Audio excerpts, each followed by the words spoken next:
శ్రీమాత్రే నమః. నవంబర్ 20 కార్తీక అమావాస్య.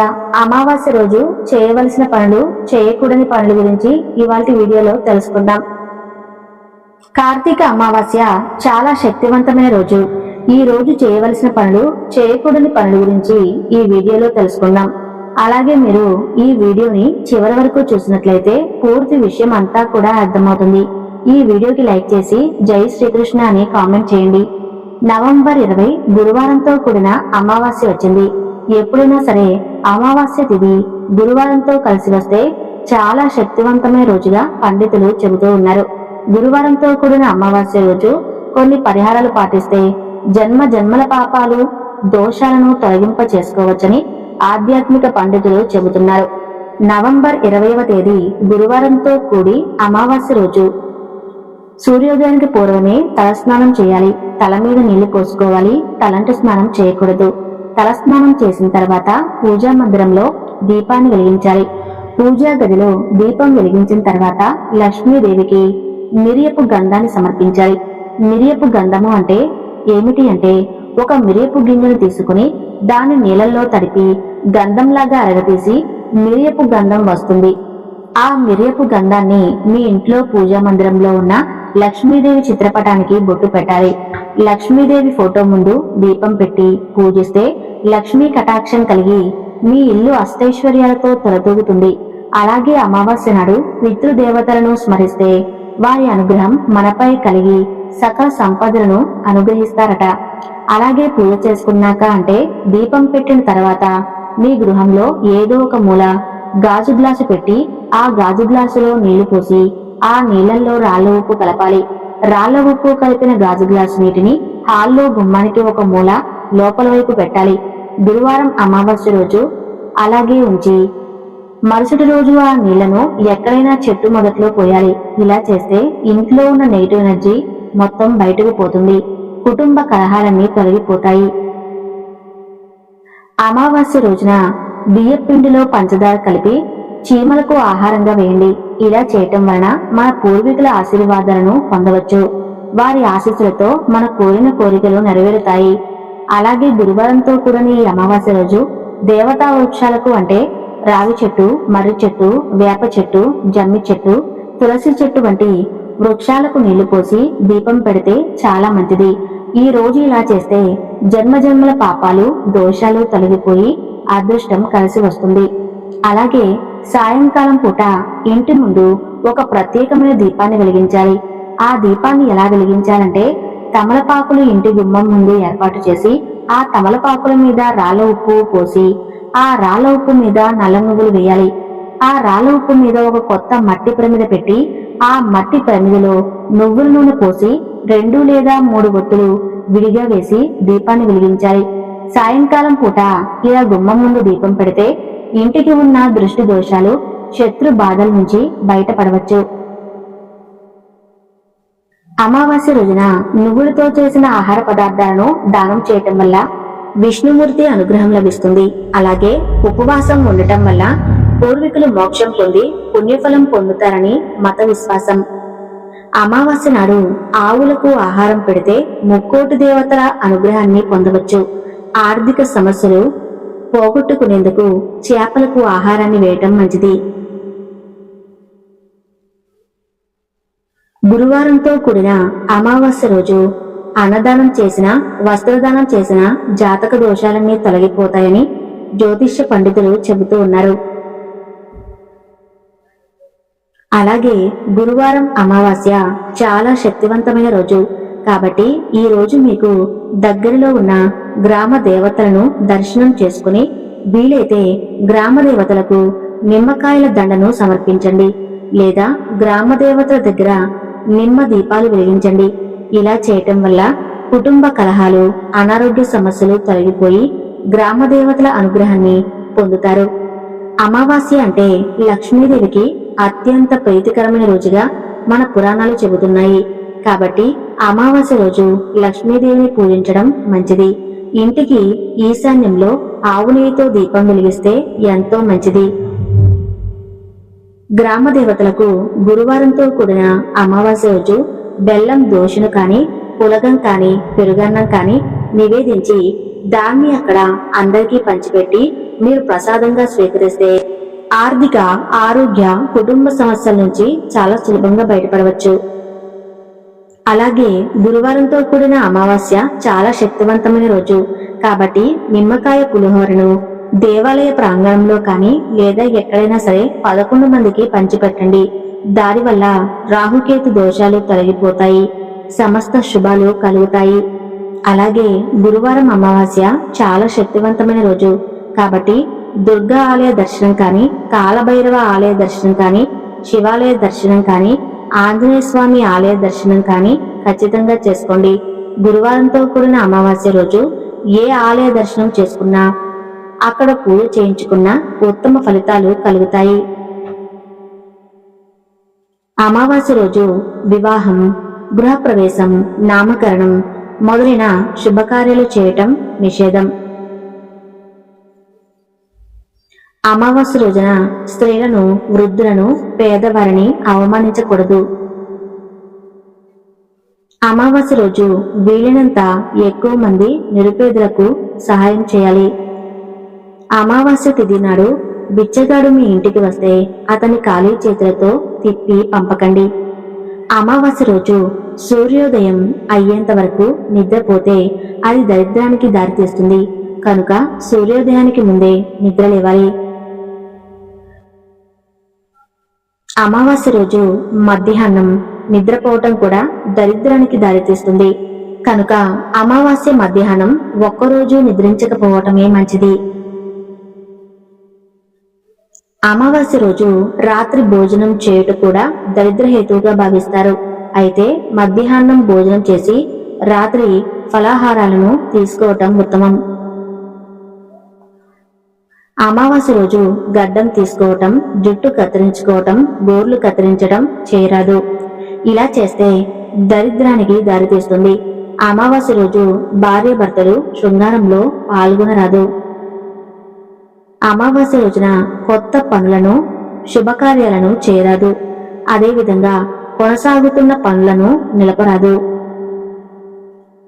అమావాస్య రోజున ఉదయాన్నే స్నానం చేసి పూర్వీకులకు తర్పణం ఇవ్వాలి. పూర్వీకుల పేర్లతో దానం చేయాలి. ఈ రోజు పేద ప్రజలకు దానం చేయండి. అలాగే మీకు దగ్గరలో కాళికా అమ్మవారి ఆలయం ఉంటే కాళికా అమ్మవారి దగ్గరికి వెళ్లి నిమ్మకాయల దండ సమర్పించండి. దానివల్ల ఎదుటి వాళ్ళ ఏడుపులు, కనుదృష్టి, శత్రు బాధల నుంచి సులభంగా బయటపడవచ్చు. గురువారం అమావాస్య చాలా శక్తివంతమైన రోజు. నిమ్మకాయలు నరదృష్టి నుంచి దూరం చేయటానికి అత్యంత శక్తివంతంగా ఉపయోగపడతాయని సూచించబడింది.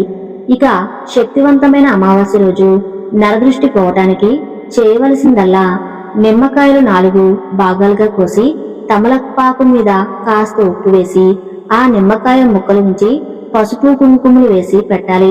సాయంత్రం 7 గంటల నుండి రాత్రి 11 గంటల వరకు ఇలా ఇంట్లో ఒక మూలన పెట్టడం వల్ల మీకు ఇంట్లో ఉన్న నెగిటివ్ ఎనర్జీ, మీ పైన ఉన్న నరదృష్టి అంతా కూడా పోతుంది. మిమ్మల్ని పట్టిన దరిద్రం కూడా వదులుతుందని పెద్దలు చెప్తున్నారు. అమావాస్య రోజున పసిపిల్లలను సాయంత్రం వేళ బయటకు తీసుకురాకూడదు. అమావాస్య తిథిలో కొన్ని నియమాలు పాటించడం ముఖ్యం.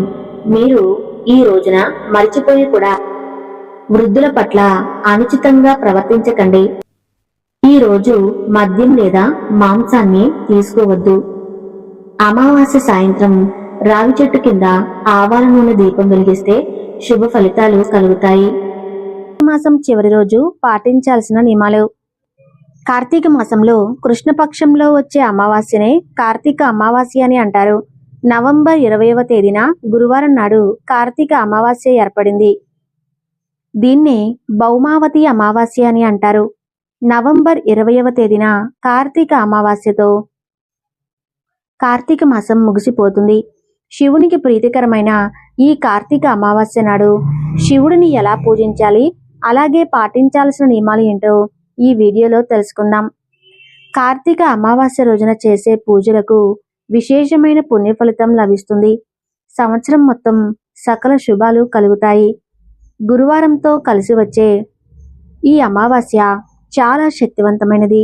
అందులోనూ కార్తీక మాసంలో గురువారంతో కలిసి వచ్చే అమావాస్య ఇంకా శక్తివంతమైనది.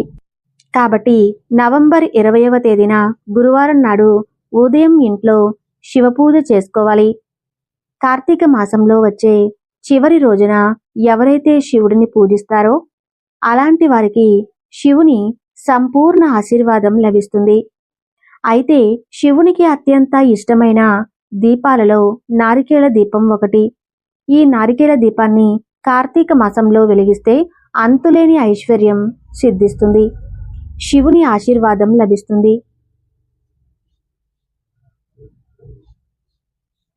నారికేళ దీపం అంటే కొబ్బరి చిప్పలో వెలిగించే దీపం.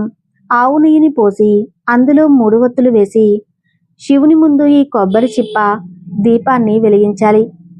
కార్తీక మాసం చివరి రోజున ఈ నారికేళ దీపం వెలిగించిన వారికి ఈ సంవత్సరం మొత్తం సకల శుభాలు చేకూరుతాయి. కొబ్బరి చిప్ప దీపం వెలిగించలేని వారు పిండి దీపాలు వెలిగించినా సరే కోటి జన్మల పుణ్య ఫలితం లభిస్తుంది. బియ్యపిండిలో కొన్ని ఆవు పాలు పోసి అలాగే కొంచెం బెల్లం తురుము వేసి చపాతీ ముద్దలాగా కలుపుకొని 2 పిండి ప్రమిదలు తయారు చేసుకొని అందులో ఆవు నెయ్యిని పోసి ఒక్కో దీపంలో 5 ఒత్తులు వేసి శివపార్వతుల ముందు దీపారాధన చేస్తే మీ ఇంటికి అఖండ రాజయోగం కలుగుతుంది. శివ పూజలో నైవేద్యంగా ఒక చిన్న బెల్లం ముక్కను సమర్పిస్తే అనంత కోటి పుణ్యఫలం సిద్ధిస్తుంది. ఈ కార్తీక అమావాస్య నాడు ఇంట్లో ఉన్న ప్రతి ఒక్కరూ ఖచ్చితంగా తలస్నానం చేయాలి. ఇలా తలస్నానం చేసేటప్పుడు తలకి షాంపూని పెట్టకుండా తల మీద నీళ్లు పోసుకోవాలి. ఈ కార్తీక అమావాస్య రోజున శివాలయానికి వెళ్ళి శివుడిని దర్శించుకున్న వారికి ఖచ్చితంగా కైలాస ప్రాప్తి కలుగుతుంది. శివుడు అభిషేక ప్రియుడు కాబట్టి ఈ అమావాస్య చివరి రోజున ప్రతి ఒక్కరూ శివాలయంకి వెళ్ళి శివునికి అభిషేకం చేయించండి. ఆవు పాలతో శివుడికి అభిషేకం చేస్తే మీ కుటుంబానికి అష్టైశ్వర్యాలు కలుగుతాయి. ముఖ్యంగా డబ్బు సమస్యలతో ఇబ్బంది పడేవారు చెరుకు రసంతో అభిషేకం చేస్తే ఆర్థిక ఇబ్బందులు తొలగిపోతాయి. ఈ కార్తీక అమావాస్య నాడు దేవతా వృక్షాలకు నీళ్లు పోసి నమస్కారం చేసుకుంటే జన్మ జన్మల పాపాలు తొలగిపోయి జన్మ జన్మల అదృష్టం కలుగుతుంది. కాబట్టి ఈ అమావాస్య రోజున రావి చెట్టుకు కానీ, మారి చెట్టుకు కానీ, వేప చెట్టుకు కానీ, తులసి మొక్కకు కానీ నీరు పోసి నమస్కారం చేసుకోండి. మీ ఇంట్లో ఉన్న దరిద్ర దేవత బయటకు వెళ్ళిపోయి మీ ఇంట్లోకి లక్ష్మీదేవి అడుగు పెట్టాలంటే ఈ అమావాస్య రోజున సాయంత్రం సమయంలో ఒక గాజు గిన్నెలో నిండుగా రాళ్ల ఉప్పును వేసి మీ ఇంటి ఈశాన్యంలో పెట్టండి. మరుసటి రోజు ఈ ఉప్పుని తీసి ఎవరూ తొక్కని ప్రదేశంలో వేయండి. ఈ అమావాస్య రోజున ఈ పరిహారాన్ని పాటిస్తే ఇంట్లో ఉన్న నెగిటివ్ ఎనర్జీ మొత్తం తొలగిపోయి ఇంట్లో కుటుంబ కలహాలు లేకుండా కుటుంబమంతా అష్టైశ్వర్యాలతో జీవిస్తారు. శివునికి అత్యంత ఇష్టమైన వాటిలో బిల్వపత్రాలు ఒకటి. 3 ఆకులు కలిగి ఉన్నాయి. బిల్వపత్రం శివునికి 3 కనులు లాంటివి కాబట్టి ఈ కార్తీక అమావాస్య రోజున శివునికి బిల్వ పత్రాలు సమర్పిస్తే మీ జీవితంలో ఎలాంటి కష్టాలు లేకుండా ఆ పరమేశ్వరుడు మీ కుటుంబాన్ని రక్షిస్తూ ఉంటాడు. అలాగే లక్ష్మీదేవి కన్నీటి నుండి ఉసిరి చెట్టు ఉద్భవించిందని నమ్మకం.